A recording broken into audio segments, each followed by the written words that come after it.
One of the things it's very important to remember about woke liberalist progressivism is the so-called progress never really ends. What I mean is, just imagine the Western nations did everything the lefties want. They gave away every last little penny they have for the supposed sins of colonialism and white privilege. They admitted that everybody is somewhere on the gay or trans spectrum. Do you think after all that these people would say, okay, we got everything we wanted, now let's spend our time conserving these things? The truth is that they would not.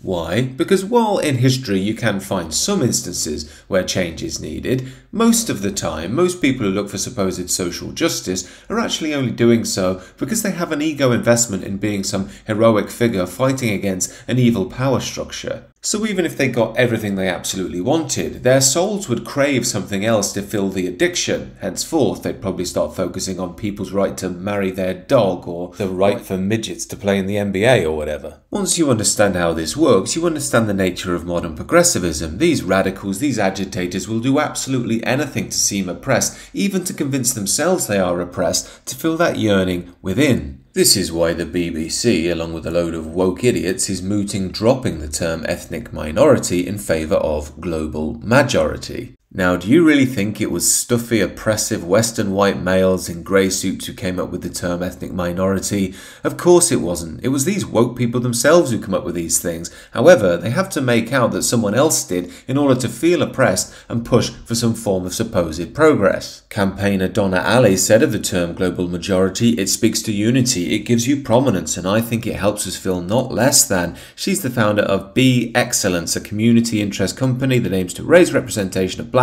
Asian and minority ethnic people. Remember, if you're a leftist and one of the chosen racial groups of progressivism, you're allowed to engage in racial politics. In fact, it's a good thing. Academic Darren Chetty also likes the term. He states it reframes the idea that people of colour or people who aren't white constitute the majority people of the world. Darren also stated that he doesn't like the acronym BAME, that's Black, Asian and Middle Eastern. That's apparently because it homogenizes people from outside of the white identity. I wonder where that could come from. It couldn't be your own leftist ideology, could it? Henceforth, he and the UK government, by the way, are now eager to find a new term to reference people of different ethnic backgrounds. But of course, this is all one massive con. It wasn't so long ago you were supposed to call anybody non-white a coloured person. Then that was deemed racist, so you had to call them by their actual race. Then that was deemed racist, so you're supposed to call them people of colour. That's where we are now, kind of. So you can't say coloured people, but you should say people of colour. So if you've been paying any attention, whatever they come up with to call ethnic minorities now will in 2 or 3 years be deemed racist itself and oppressive. This is why it's utter madness when Darren states that it's an act of empowerment for ethnic minorities to decide how to describe themselves on their own terms. All they ever seem to do is get upset about terms that they've created when we call them after they've asked to be called them. Then they want us to call them something else. I mean, it may be just me, but is it really so hard to call black folks, white folks and Indians, Indians? There's another important dimension here though too. White liberals love playing this game. If they saw this video, they would of course think I'm some stupid, un-PC, backwards atavistic gammon, which I very much am, I suppose. But they seem to revel in this idea of knowing the latest phrase, being up to date with things. It somehow makes them feel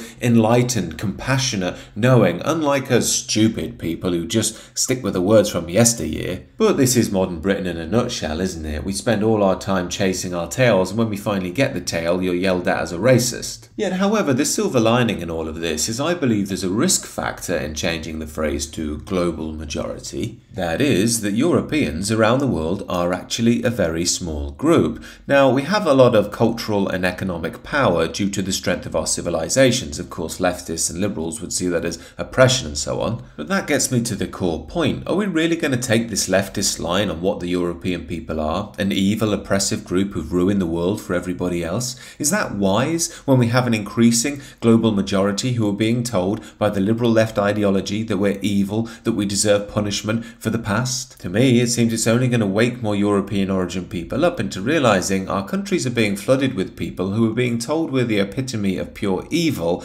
and we're an increasing minority that don't really have any cultural identity anymore. So in essence, I think the lefties are playing a very risky game here, and it's high time that we stood up to this woke nonsense and said, enough's enough, we're not the evil people of history. In fact, we've done quite a lot to bring the standard of living forward for everybody all around the world. And if all you want to do is come to the Western world and hate us, I recommend that you just go home. These are just my thoughts, however. Do let me know what you think down below. Do consider subscribing to the channel.